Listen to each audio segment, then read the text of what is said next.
Halo, selamat sore pemirsa. Demikian tadi berita pilihan Anyus Sore bersama saya Anisha Dasuki. Kita awali Anyus Sore hari ini dengan informasi perayaan Hari Ulang Tahun Kabupaten Serang, Banten ke-498 diwarnai kericuhan saat puluhan mahasiswa dengan petugas Satpol PP memaksa masuk halaman pendopo Kabupaten Serang.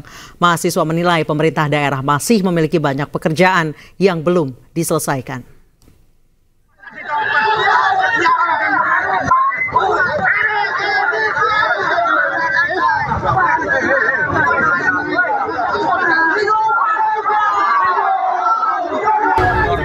Aksi mahasiswa mengepung pendopo Bupati Serang, Banten diwarnai kericuhan dengan petugas saat bertepatan dengan hari jadi ke-498 Kabupaten Serang.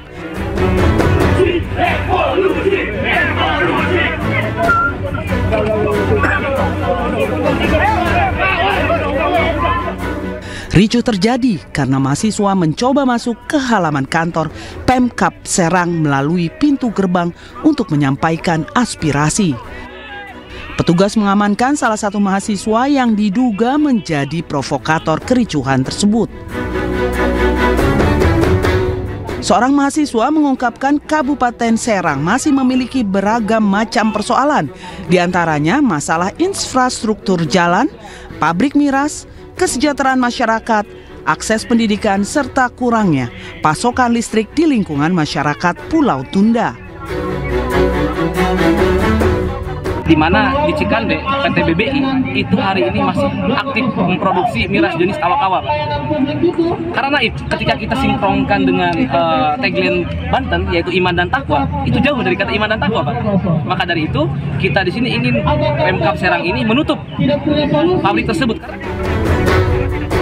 Dalam unjuk rasa, mahasiswa berharap pemerintah dapat lebih responsif terhadap masalah yang dihadapi masyarakat. Pemirsa, Panti Asuhan Darussalam An-Nur di Kunciran Indah, Tangerang, Banten disegel polisi. Seluruh anak panti telah diamankan di Rumah Perlindungan Sosial untuk mendapatkan penanganan psikologis.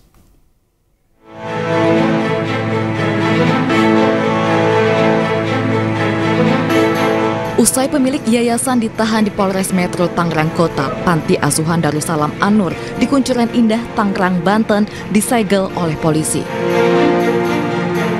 Penyegelan dilakukan kepolisian sejak hari Jumat lalu. Selain itu, rumah tinggal pengurus panti asuhan yang berada tak jauh dari gedung utama turut disegel polisi. Warga sekitar tak menyangka pemilik yayasan yakni Sudirman ditetapkan sebagai tersangka pencabulan terhadap anak-anak panti asuhan. Sudirman selama ini dikenal sebagai sosok agamis dan mudah bergaul dengan masyarakat. Iya, tinggal anak-anak asuhan. Oh ya, dia 3 saudara. Untuk hari-harian biasa. Di agama lah aktifnya gitu. Buat tinggal di sini berarti? Tinggal di sini ya. Selain Sudirman, polisi menetapkan Yusuf Bahtiar, pengasuh panti asuhan sebagai tersangka. Sementara pelaku lainnya bernama Yandi Supriyadi masih dalam pengejaran. Saat ini kasus dugaan pelecehan seksual terhadap anak-anak panti asuhan Darussalam An-Nur masih ditangani Polres Metro Tangerang Kota. Dari Tangerang, Banten, Muhammad Zulhilmi, Tri Julianti, Yudi Richard, iNews melaporkan. Sebelumnya rumah pemilik yayasan panti asuhan digeruduk warga sekitar setelah salah satu anak asuh menceritakan aksi bejat para pelaku terhadap anak-anak asuhnya. Dari aksi penggerudukan tersebut, polisi mengamankan 2 pelaku, sementara 1 lainnya masih diburu.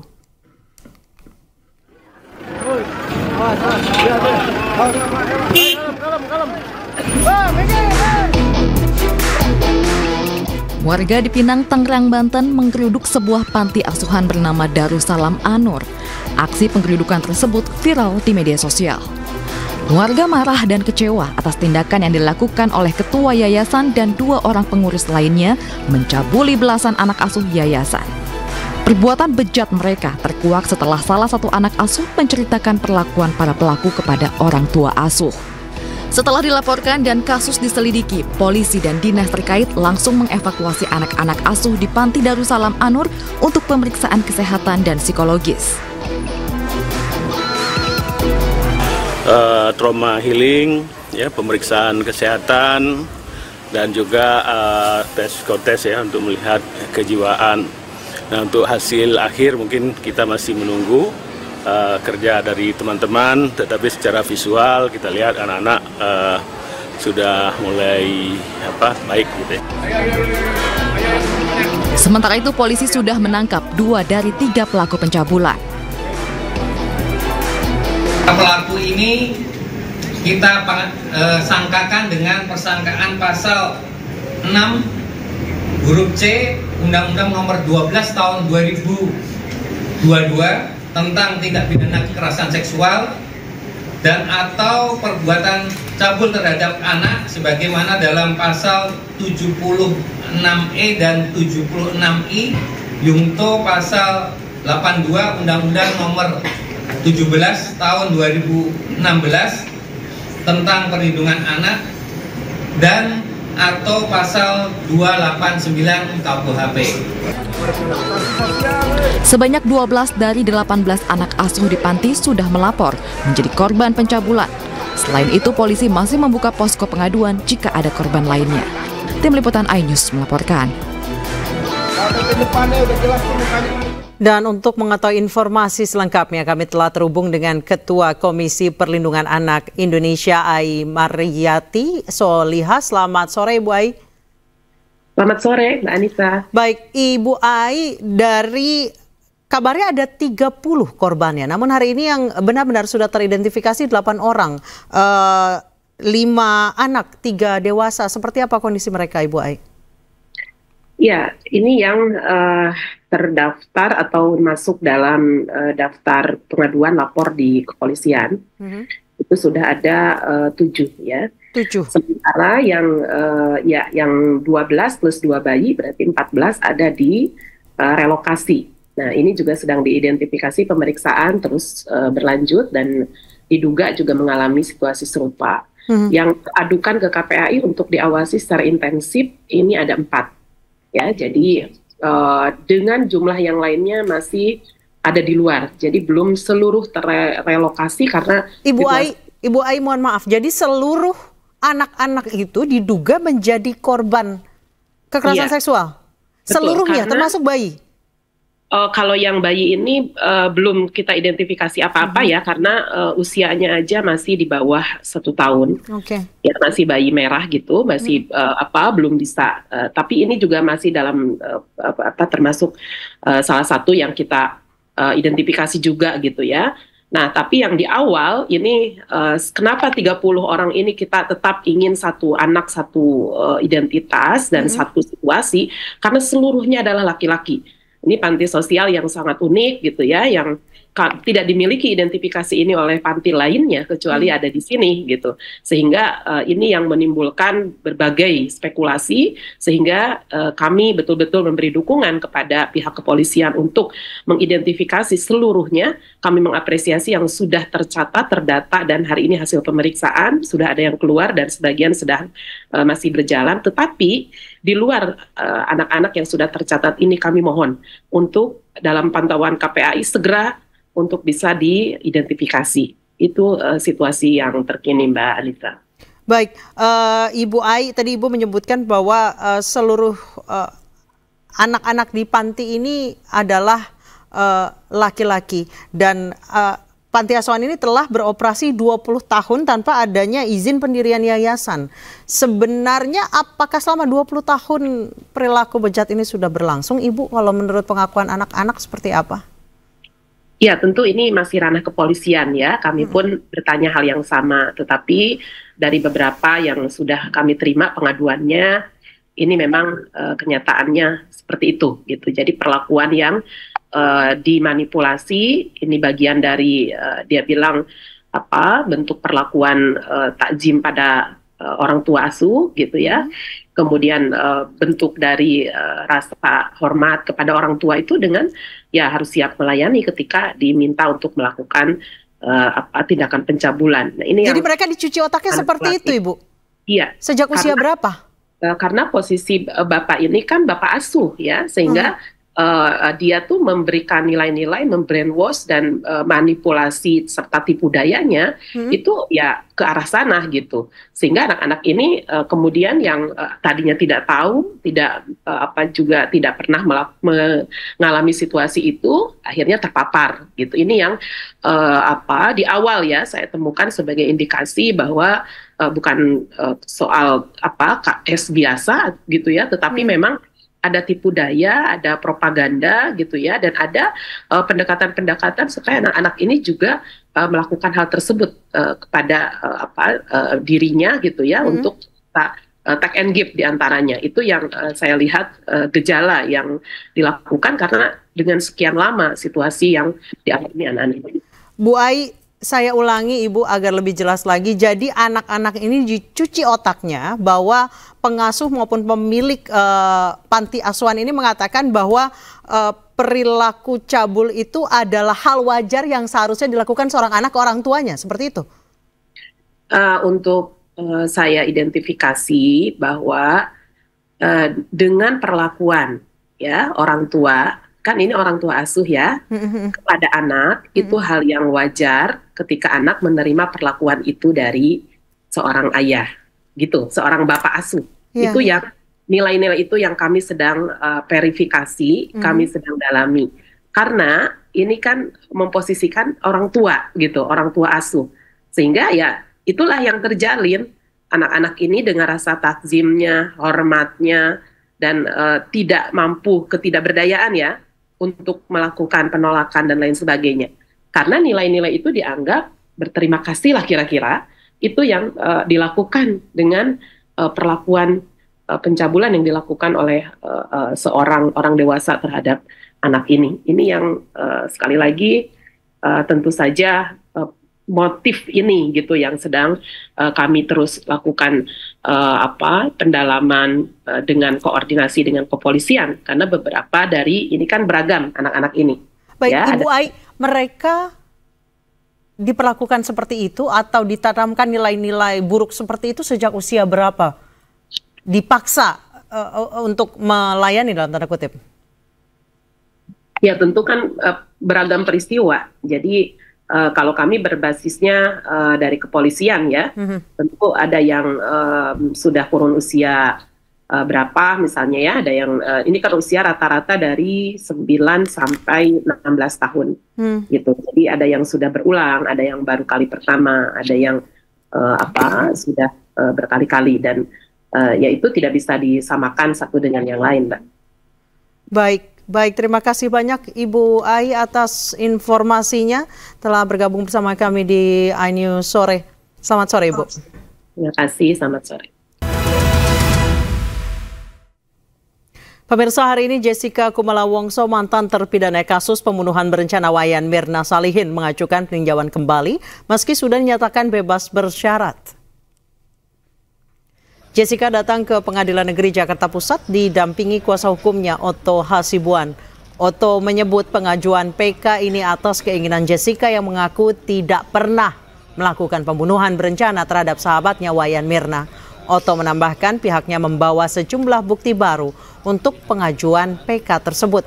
Lebih lanjut, Otto berharap MA dapat menyatakan Jessica tidak bersalah terhadap kasus kopi sianida tersebut. Dibebaskan dengan cara BB. Hari ini kita datang, dan Jessica juga hadir di sini, dan terus terang aja memang ini tidak mudah bagi kami karena bagaimanapun dia kan sudah dibebaskan dengan cara BB. Diskusi kami panjang, apakah perlu mengajukan PK atau tidak. Berhari-hari, walaupun dulu lama kami siapkan, tapi berhari-hari terus pembicaraan ini terus berlangsung.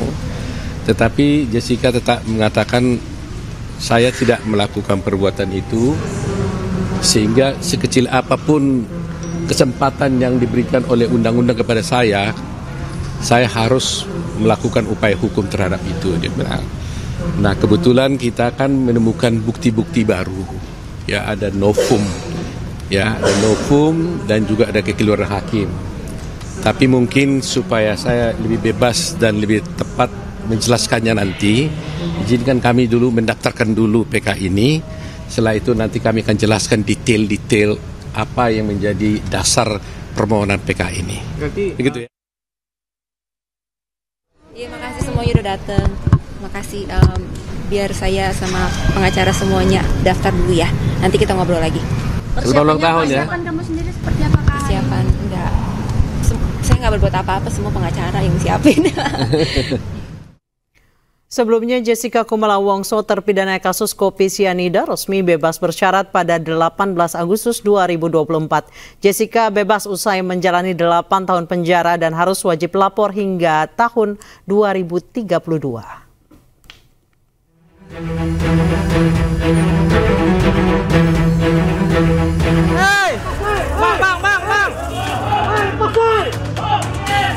Jessica Kumala Wongso terpidana kasus kopi sianida dengan korban Mirna Salihin bebas bersyarat pada 18 Agustus lalu dari lapas Pondok Bambu.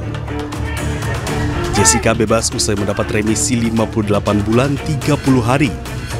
Namun dirinya masih harus wajib lapor sampai tahun 2032. Berbagai upaya hukum sebelumnya telah ditempuh Jessica agar dirinya dinyatakan tidak bersalah. Usai divonis 20 tahun penjara oleh Pengadilan Negeri Jakarta Pusat, Jessica kemudian mengajukan banding pada 7 Maret 2017 di Pengadilan Tinggi DKI Jakarta. Dalam putusannya, Hakim Pengadilan Tinggi menguatkan putusan Pengadilan Negeri Jakarta Pusat yang menjatuhkan vonis 20 tahun. Gagal di tingkat banding, Jessica kemudian mengajukan kasasi ke Mahkamah Agung, namun juga ditolak pada 21 Juni 2017. Saat itu, Artijo Alkosar bertindak sebagai Ketua Majelis Hakim dalam sidang kasasi Jessica. Kemudian pada 2018, Jessica pernah mengajukan peninjauan kembali namun ditolak. Jessica tetap dinyatakan bersalah dan divonis dengan hukuman penjara selama 20 tahun. Sebagai informasi, Mirna Salihin meninggal dunia setelah meminum es kopi Vietnam yang dipesan Jessica di sebuah kafe di Jakarta pada 6 Januari 2016 silam. Saat itu, hasil pemeriksaan Puslap 4 Polri menunjukkan Mirna meninggal akibat keracunan sianida.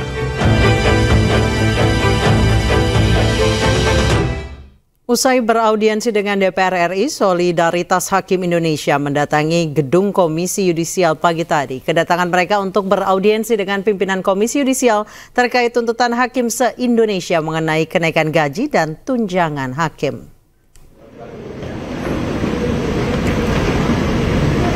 Sebanyak 20 perwakilan Solidaritas Hakim Indonesia mendatangi gedung Komisi Yudisial yang berada di Jalan Salemba Raya, Jakarta Pusat. Kedatangan mereka untuk beraudiensi dengan pimpinan Komisi Yudisial terkait tuntutan para hakim Indonesia mengenai kenaikan gaji dan tunjangan. Perwakilan hakim mengaku selama puluhan tahun tidak pernah mendapat kenaikan gaji dan tunjangan. Sementara dalam audiensi, Komisi Yudisial berjanji akan mendorong pembahasan rancangan Undang-Undang Jabatan Hakim untuk dihidupkan kembali. Rancangan Undang-Undang Jabatan Hakim diketahui telah dicanangkan sejak tahun 2015 di DPR, namun mandek hingga sekarang. Sebelumnya dalam menyuarakan tuntutan tersebut, para hakim se-Indonesia melakukan cuti massal atau mogok kerja sejak 7 Oktober 2024. Jadi supaya para hakim ini begitu tugas itu fokus kepada tugasnya. Sudah tidak mikir lagi beli ranjang, beli kursi dan sebagainya. Sehingga kembali lagi kita Komisi Yudisial sangat-sangat mendukung. Kalau ditanya komitmennya, ya komitmen lah untuk mendukung, untuk mengawal ini. Melihatnya ada respon positif dan responsif juga dari KY, ya semoga kita sih dari SHI senantiasa tetap akan dari 7 sampai 11 ini ya, kita akan melakukan berbagai banyak audiensi seperti itu gitu. Kita berharap ya KY selaku mitra dari Mahkamah Agung dan juga dari ya pasti dari SHI sendiri bisa terus mendorong sebagaimana yang sudah kita ajukan dalam tuntutan ya, empat isu besar yang dibawa SHI mengenai revisi PP 94, Undang-Undang Jabatan Hakim, Contempt of Court, dan jaminan keamanan hakim. Sebelumnya, Hakim Pengadilan Negeri Sampang Aji Prakoso menangis di depan jajaran Komisi 3 DPR RI saat menyampaikan kondisi perekonomian hakim saat ini. Momen ini terjadi di tengah rapat audiensi Komisi 3 DPR bersama Solidaritas Hakim Indonesia di Kompleks Parlemen Senayan, Jakarta pagi tadi.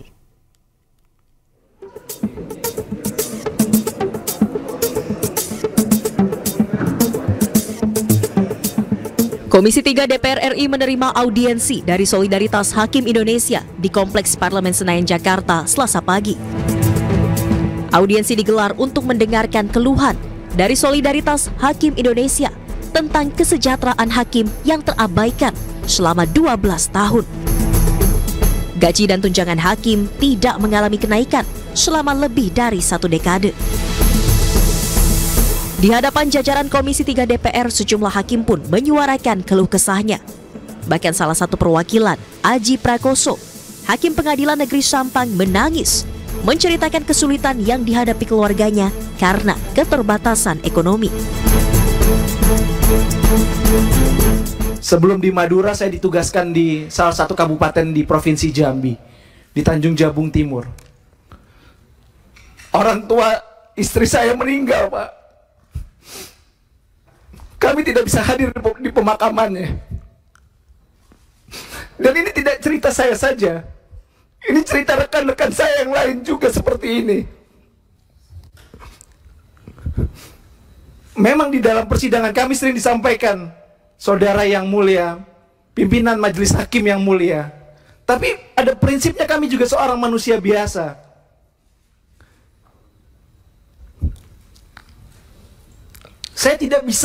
Kami tidak bisa untuk berada di pemakaman orang tua kami.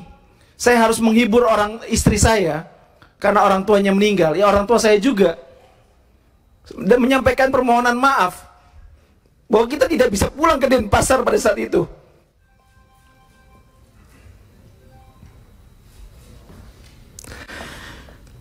Dan ini tidak sedikit yang dirasakan oleh rekan-rekan hakim. Tidak sedikit yang harus berpisah, akhirnya bercerai dengan pasangannya karena persoalan ekonomi ini. Mungkin yang masyarakat tahu, gaji di atas 10 juta itu sudah sangat besar. Tapi bagaimana dengan, kami sadar ekonomi masyarakat juga tidak sedang baik-baik. Kami tidak ingin minta menjadi kaya raya, tidak. Tidak sama sekali kami tidak minta kaya raya, tidak. Bahkan dari naskah kebijakan yang kami ajukan, draft perubahan peraturan pemerintah nomor 94 tahun 2012, kami hanya meminta besaran kenaikan 142%. Tidak ada setengahnya dari 300% kenaikan gaji pegawai Kementerian Keuangan. Padahal ancaman terhadap keamanan kami, ancaman terhadap jiwa kami, jiwa keluarga kami, itu nyata di depan mata. Saya pernah menangani perkara pembunuhan, bolak-balik rumah diintai, posisi saya harus nginap di kantor karena harus mendraft putusan. Istri dengan 3 orang anak kecil, tidak punya ART karena keterbatasan ekonomi, menyampaikan, ya, rumah bolak-balik didatangi orang malam-malam, pintunya juga digedor. Ini kondisi nyata. Sebanyak 148 perwakilan hakim dari seluruh wilayah di Indonesia hadir dalam audiensi bersama Komisi 3 DPR RI. Kepada pemerintah, hakim menuntut kenaikan gaji sebanyak 142% setelah tidak adanya peningkatan maupun penyesuaian gaji dan tunjangan hakim selama 12 tahun. Dari Jakarta, Tim Liputan iNews melaporkan. Terima kasih Anda masih bersama kami di iNews Sore. Pemirsa, Presiden Joko Widodo melakukan pertemuan tertutup dengan Presiden terpilih Prabowo Subianto di sebuah rumah makan di kawasan hutan kota Gelora Bung Karno, Senayan, Jakarta.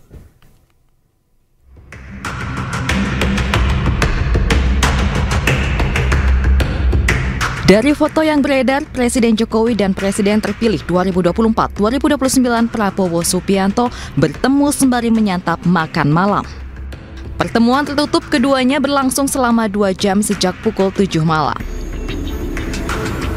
Usai bertemu, mobil Presiden Joko Widodo dan Presiden terpilih Prabowo Subianto secara bergantian meninggalkan rumah makan sekitar pukul 9 malam. Ditemui secara terpisah, Ketua Harian DPP Partai Gerindra Sufmi Dasko Ahmad menyebut pertemuan dilakukan untuk membahas proses transisi pemerintahan agar berjalan dengan lancar. Kalau dibilang pertemuan dalam rangka apa, Kedua tokoh ini memang kerap bertemu dan ya sesekali bertemu di luar makan kan gitu.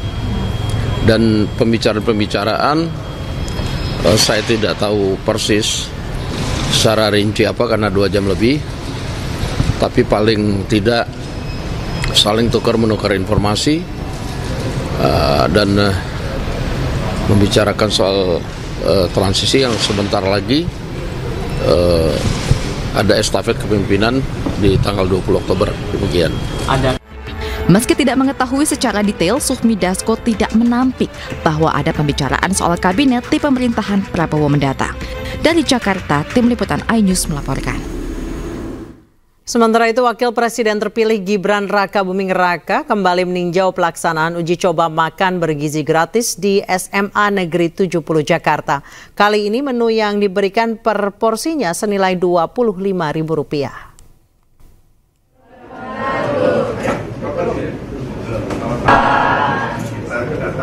Gibran Rakabuming Raka didampingi PJ Gubernur Jakarta Heru Budi Hartono meninjau langsung pelaksanaan uji coba makan bergizi gratis di SMA Negeri 70 Jakarta.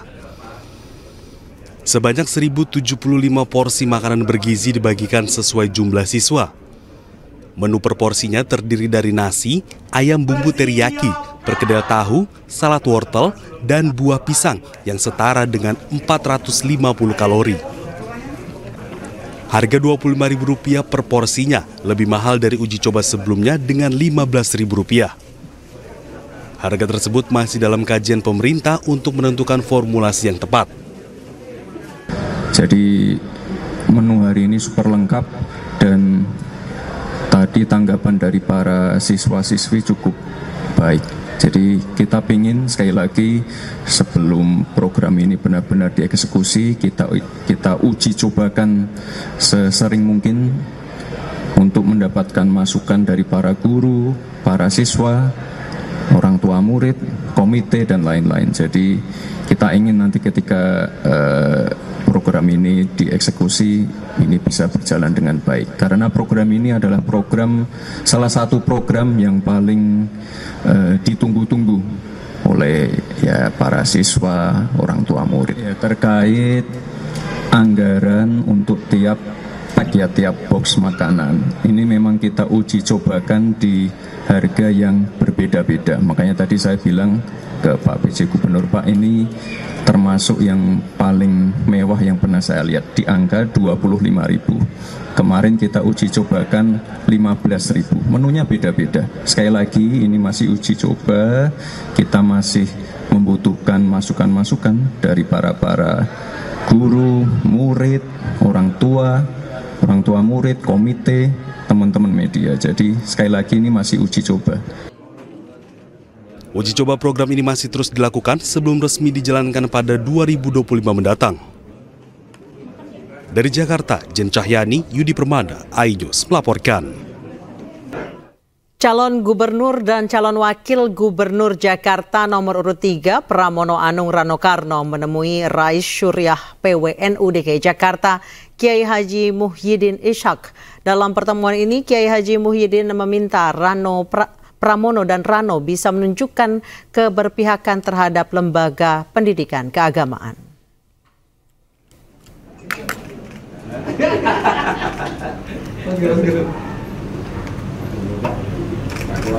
Pasangan calon gubernur dan wakil gubernur Jakarta nomor urut 3 Pramono Anung dan Rano Karno hari ini bertemu dengan pengurus Nahdlatul Ulama se-Jakarta. Pertemuan berlangsung di kediaman Kiai Haji Muhyiddin Ishak di Cilandak, Jakarta Selatan. Dalam pertemuan itu, Pramono membahas komitmen pasangan Pramono Rano untuk meningkatkan gaji guru honorer setara dengan UMP, serta memperhatikan kesejahteraan dalam ruang lingkup lembaga pendidikan keagamaan. Pertemuan ini juga menegaskan komitmen pasangan nomor urut 3 untuk fokus pada sektor pendidikan, mulai dari sekolah negeri hingga madrasah dan pesantren.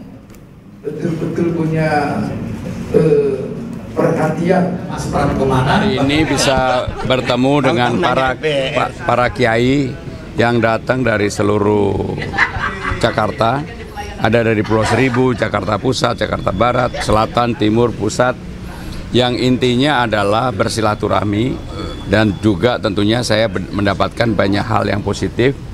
Tetapi yang saya senang kalau di teman-teman yang dengan latar belakang Nahdien ini, jengkolnya enak banget. Calon Gubernur Jakarta nomor urut 1 Ridwan Kamil belusukan dan menyapa warga di Penjaringan, Jakarta Utara. Para warga antusias menyambut kedatangan Ridwan Kamil. Mundur. Ridwan Kamil nampak menyusuri gang-gang kecil di dalam kampung sambil menyapa dan membagikan topi kepada warga Penjaringan. Mantan Gubernur Jawa Barat ini juga berdiskusi dengan warga serta mensosialisasikan program pasangan Ridwan Kamil Suswono atau Rido jika terpilih sebagai gubernur. Di antaranya sekolah gratis, dokter keliling hingga program pembangunan 1 miliar selama 5 tahun untuk tiap RW. Pada kesempatan tersebut warga meminta kepada Cagup nomor urut 1 ini untuk memperhatikan fasilitas rumah sakit di Penjaringan dan juga meningkatkan layanan BPJS bagi masyarakat tidak mampu. Sosialisasikan program kerakyatan ya, tentang sekolah gratis swasta di tahun depan insya Allah dimulai, tentang program dokter keliling, tentang program pembangunan 1 miliar selama 5 tahun untuk RW, insentif-insentif dari RT RW, kemudian Dasawisma, PKK, Posyandu, Karang Taruna, LKK semua insya Allah juga akan dinaikkan, menyampaikan dokter keliling buat lansia yang kesusahan secara fisik, menyampaikan kredit tanpa bunga berbunga tanpa agunan buat mereka yang ingin berusaha, semua diapresiasi oleh masyarakat. Tapi khusus untuk wilayah ini ada curhatan, ingin ada rumah sakit daerah untuk golongan menengah bawah yang mudah dan minta pelayan BP. Partai Perindo menggelar perayaan ulang tahun ke-10-nya di kantor DPP Partai Perindo Menteng, Jakarta Pusat. Pada momen ini Partai Perindo resmi meluncurkan gerakan bersama disabilitas sebagai salah satu komitmen merangkul masyarakat, khususnya penyandang disabilitas. Gerakan Perindo Bersama Disabilitas resmi diluncurkan bertepatan pada perayaan 1 dekade Partai Perindo di kantor DPP Partai Perindo Menteng, Jakarta Pusat. Gerakan ini merupakan bentuk dukungan Partai Perindo kepada penyandang disabilitas untuk dapat berkontribusi dan aktif berperan di tengah masyarakat. Aspirasi yang sudah kami tampung dari masyarakat, bagaimana kesetaraan ini harus diwujudkan dengan kesejahteraan ekonomi. Oleh karena itu kita akan memberdayakan semua kelompok-kelompok yang butuh bantuan, terutama dari kalangan difabel dan perempuan. Hadirnya gerakan ini juga menjadi ruang dan wadah yang inklusi bagi penyandang disabilitas agar mandiri dan lebih sejahtera secara ekonomi. Kami ingin mewujudkan Indonesia itu ramah terhadap penyandang disabilitas, Indonesia yang inklusif terhadap penyandang disabilitas. Maka Partai Perindo menginisiasi untuk mewujudkan itu. Karena kami merangkul penyandang disabilitas, karena kami paham betul bahwa beragam penyandang disabilitas ini memiliki suara dan kebutuhannya. Di luar sana masih banyak teman-teman disabilitas yang masih belum mendapatkan akses pendidikan. Mereka tidak mendapatkan akses kesehatan dan sebagainya. Dan itulah kenapa alasan saya dan Mbak Angki ada di sini untuk tetap memperjuangkan hak-hak teman-teman disabilitas. Kedepan, partai yang dipimpin Ketua Umum Angela Tanusudibyo ini akan memastikan kontribusi langsung dan mendorong kebijakan publik yang ramah terhadap penyandang disabilitas. Dari Jakarta, Esra Ambarita, Fakih Satrio, Damar Wicaksono, iNews melaporkan.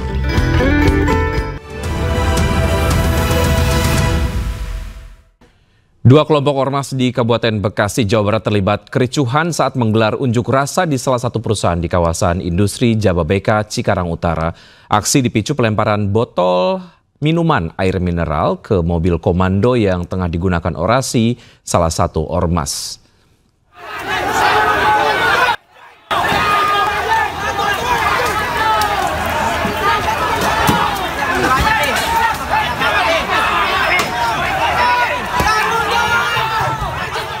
Unjuk rasa ratusan anggota ormas yang awalnya berjalan tertib tiba-tiba berlangsung ricuh. Kericuhan bermula saat anggota ormas lainnya yang juga berunjuk rasa melempari botol minuman air mineral ke arah mobil komando yang tengah digunakan untuk berorasi. Diduga kericuhan ini terjadi akibat kesalahpahaman antara kedua belah kubu ormas. Anggota polisi dari Polres Metro Bekasi yang sedang mengamankan unjuk rasa dengan cepat menindak dan membubarkan unjuk rasa. Sebelumnya masa aksi menuntut agar mengutamakan ketenagakerjaan dan limbah untuk masyarakat yang berdekatan dengan perusahaan tersebut. Berkomunikasi dengan pihak manajemen PT Sigma Rekayasa Prima agar kami diberikan kesempatan untuk menjadi mitra utama untuk masyarakatan atau untuk kesejahteraan masyarakat di lingkungan wilayah Desa Citrika. Ya, pemirsa, ada momen menarik saat audiensi antara Solidaritas Hakim Indonesia dengan Komisi 3 DPR RI yang tengah membahas kesejahteraan hakim. Wakil Ketua DPR Sufmi Dasko Ahmad menelpon langsung Presiden terpilih Prabowo Subianto dan Prabowo pun menegaskan akan menyejahterakan para hakim dan menaikkan gaji mereka. Rencana saya ingin memperbaiki remunerasi penghasilan para hakim supaya menjadi sangat baik gitu. Itu pandangan saya dari dulu dan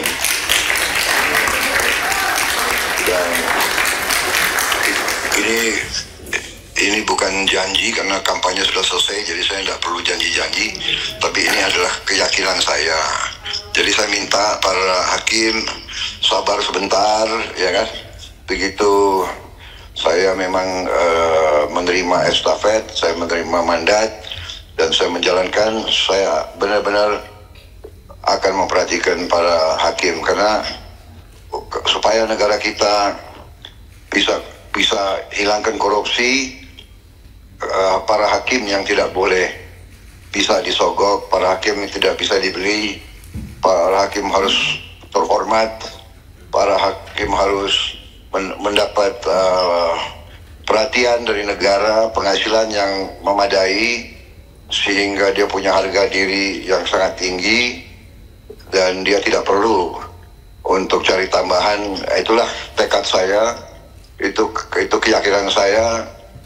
Untuk itu saya mohon bantuan saudara-saudara, marilah kita bersatu, kita benahi negara kita, kita yakinkan semua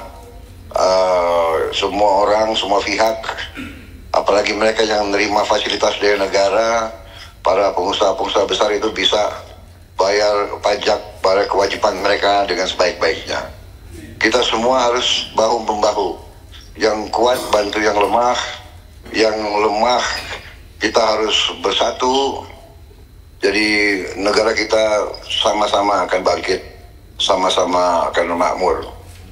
Saya kira itu para hakim yang saya hormati, mohon sabar, saya